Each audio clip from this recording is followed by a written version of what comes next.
How to talk to your children about death. Children are exposed to illness, death, and dying from a very young age. Even children who are too young to talk about death will recognize their parents' and caregivers' response to death. As they get older, your children may have questions, fears, or curiosity about death. The way to talk to children about death depends primarily on the age and personality of your child. Method 1: Talking honestly about death. 1. Sort out your own feelings first. Before you talk to your child, you'll need to take care of your own grief. If your feelings are still too raw, you may be unable to help your child process her experience safely. Talk to others who can help you process your own feelings of sadness to avoid overwhelming your child. If you feel uncomfortable talking about death, your child will notice this. Try to come to the topic with a clear and open mind. It's okay to show sadness and emotions. However, if your feelings about death are too raw, your child may be more upset by your feelings than the death itself. 2. Find times when your child is likely to talk. Talk to your child in the car, before dinner, or before bedtime when she's most receptive to slowing down and having a conversation together.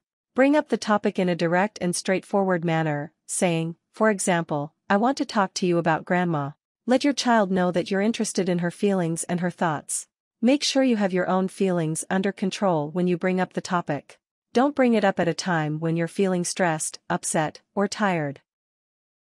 3. Understand your child's developmental level. Infants and toddlers won't be able to understand a conversation, but will react to their parents' emotional state. Starting at around age 3, you can talk to your child using clear, concrete language. School-aged children should receive simple, honest explanations about what happened to cause the death. Older children and teens may be able to understand death as well as an adult, but may have difficulty expressing their feelings about it. Be aware that children and young people grieve in a more sporadic manner than adults do. Their feelings may veer abruptly from sadness to excitement. Your child may be processing his feelings through his play, so be watchful and alert for any signs that he's trying to communicate in unexpected ways. Remember that you are the best interpreter of your child's communication. You'll know whether he likes to communicate through his drawings, his play, or by having conversations. 4. Avoid euphemisms. Children are literal in their understanding of words. Many common euphemisms for death are confusing and frightening when taken literally. For example, don't say the dead have gone to sleep, gone to a better place, or passed away, as this will likely result in fear for your child. It can help some children to know that these are words that other people might use to mean death, but don't substitute them for the word death itself. You can show other concrete examples of death, the death of a flower, a plant, or a pet. Use these examples to show your child the consistent facts of a death: final, inevitable, and natural. 5. Explain that death is permanent. Whether it's the death of a person or a goldfish, your child won't see the dead living again.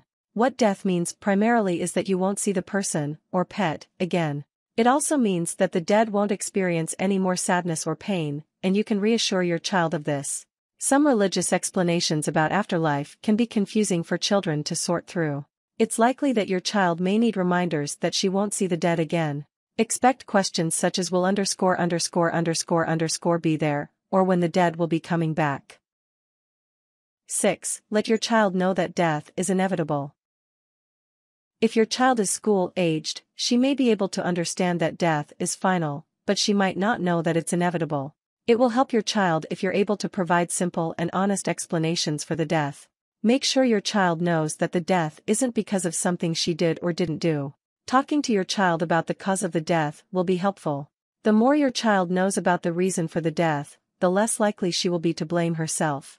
If your child is too young to understand the exact cause of death, you can explain it using terms she might understand.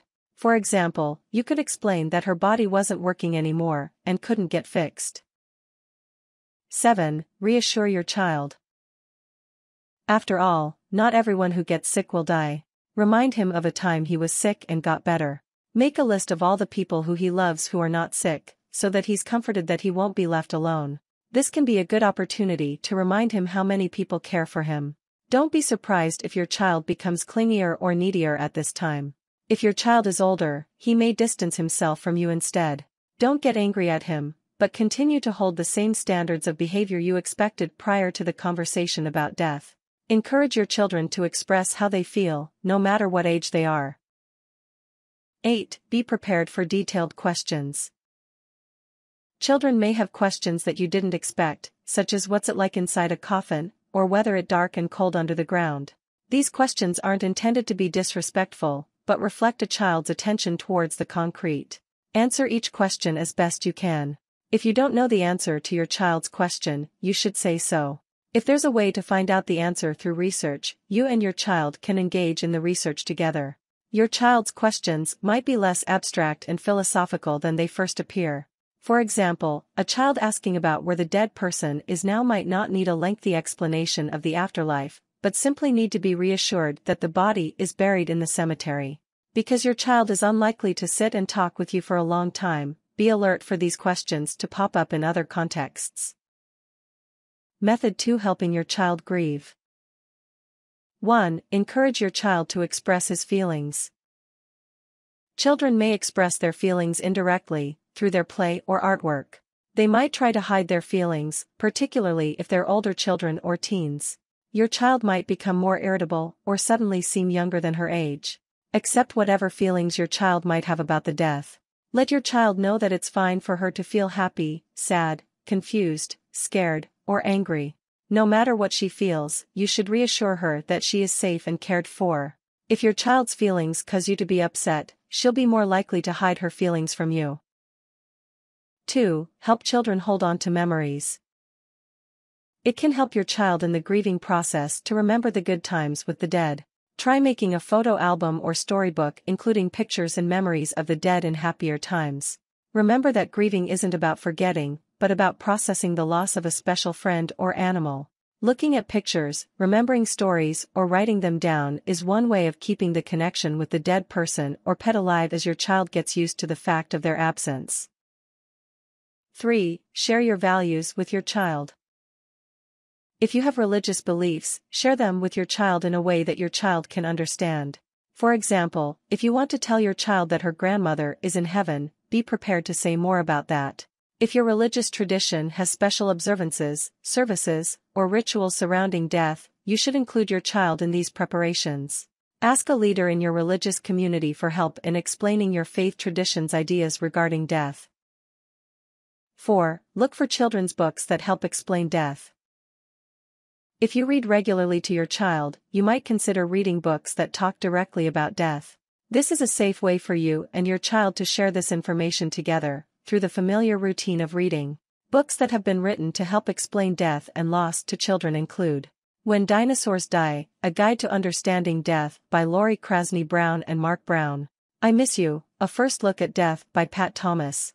So Much to Think About, When Someone You Care About Has Died by Fred Rogers.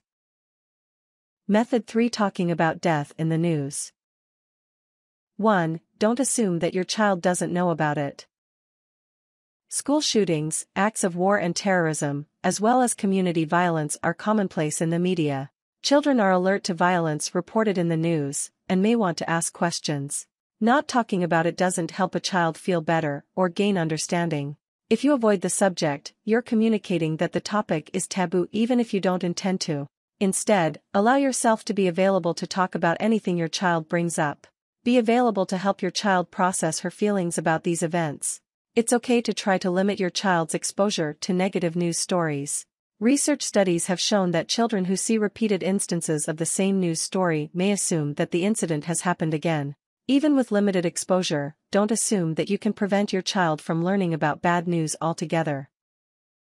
2. Listen to what your child thinks and feels. By being available to listen to what your child feels about these events, you're communicating that her thoughts and feelings are normal and safe.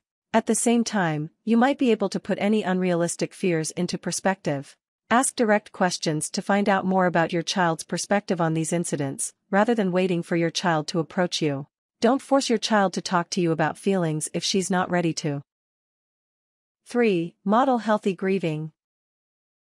It can help your child to feel less alone if she knows that you're also feeling upset in the aftermath of a tragedy. Children often look to adults to know what's okay to feel about something. If you're able to show your emotions, your child will learn that even difficult feelings are okay. Healthy grieving involves balancing internal processing of feelings, paired with coping within your day-to-day life. It's a good idea to model gentleness with your own feelings, as well as those of your child. Recognize that there's no right way to grieve. 4. Acknowledge that bad things happen. Even though it's sad, it's true that people sometimes die for reasons that no one really understands. Make sure you reassure her often that many people are working hard to keep her safe, including you and other adults, including teachers and police. Talk to your child's school to learn specific ways that the school keeps the children safe. Point out instances where safety measures have worked effectively. Tips. Know that there are support groups to help people process death in many communities. Hospice is an organization that works specifically with the death and dying process, and offers individual counseling as well as music, yoga, art and other forms of grief counseling. Warnings. If your child shows signs of wanting to hurt herself or someone else as a result of grief, you'll need to get professional help. Make sure to see professional help for your own grief process if you need it.